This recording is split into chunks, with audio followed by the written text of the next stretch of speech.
And here is the Vegan's Almanac for today, the 23rd of May. Today is World Fish Migration Day, a day to create awareness about the importance of open rivers for migratory fish. Fish are easy to miss. From the shore, we only catch fleeting glimpses of silver scales or a darting shadow beneath the waves. But when we take a fish's eye view beneath the surface, we find a complex, beautiful, and triumphant story of movement. Migratory fish are especially amazing. Many species swim thousands of miles on epic journeys across oceans and up rivers to spawning grounds. They navigate using the currents, magnetic fields, even their sense of taste and smell. But whether they are traveling thousands of miles like Atlantic salmon or as little as half a mile like some species of darter, freshwater fish rely on free-flowing connected rivers for their survival. The rivers, streams, and coastal systems of North America once supported vast annual runs of fish, such as Pacific salmon, American shad, blueback herring, Pacific lamprey, and American eel. Some other examples of migratory fish are alewives, bass, herring, paddlefish, and sturgeon. Hawaiian gobies are particularly athletic migratory fish.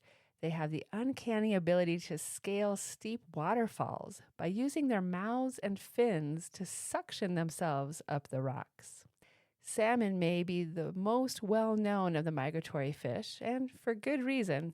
Their heroic and dramatic migrations not only boggle the mind, they support entire ecosystems. In many cold water ecosystems, salmon carcasses are a primary source of stream nutrients for Arctic species.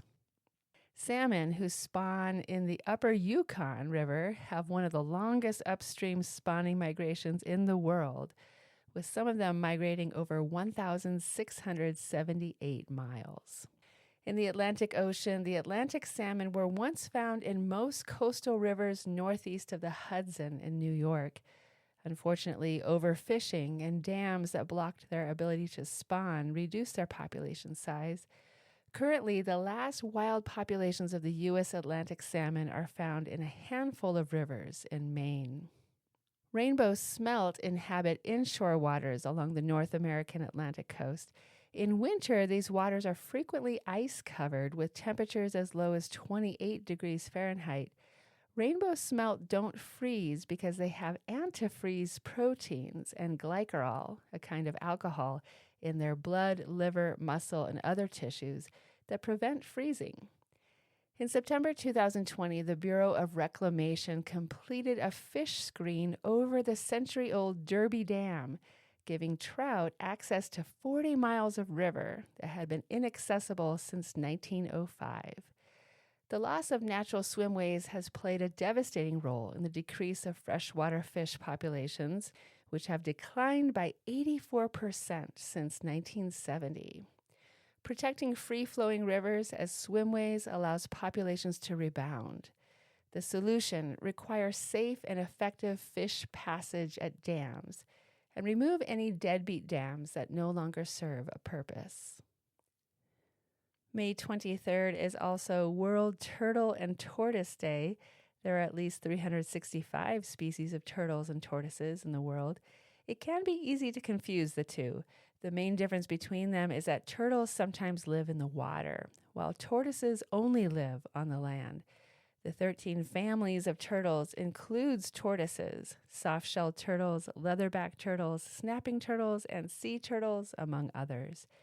In fact, all tortoises are technically turtles, but not all turtles are tortoises. Both types of animals are shy and solitary creatures, neither one being very territorial. They both lay eggs on land and usually by burying them in nests. Turtles live up to the age of 40 and have streamlined and mostly flat shells.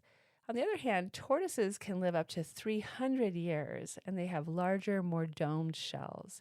You'll mostly find turtles in the sea, while tortoises inhabit dense jungles and grasslands.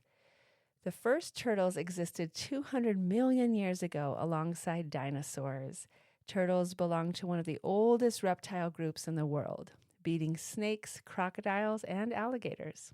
Turtles and tortoises cannot crawl out of their shells like some people think. Their shells are permanently attached to their spine and rib cage. They can also feel pressure on their shells just like humans can on their fingernails. The shells grow with them, so it's impossible for them to grow too big for their shells. Sadly, many species of turtles are endangered. 129 of over 300 species of turtles and tortoises on Earth today are either vulnerable, endangered, or critically endangered, according to the IUCN. Threats include loss of habitat, pollution, poaching, and the pet trade. And here's a passage from Norman Maclean's A River Runs Through It. Eventually, all things merge into one, and a river runs through it. The river was cut by the world's great flood and runs over rocks from the basement of time.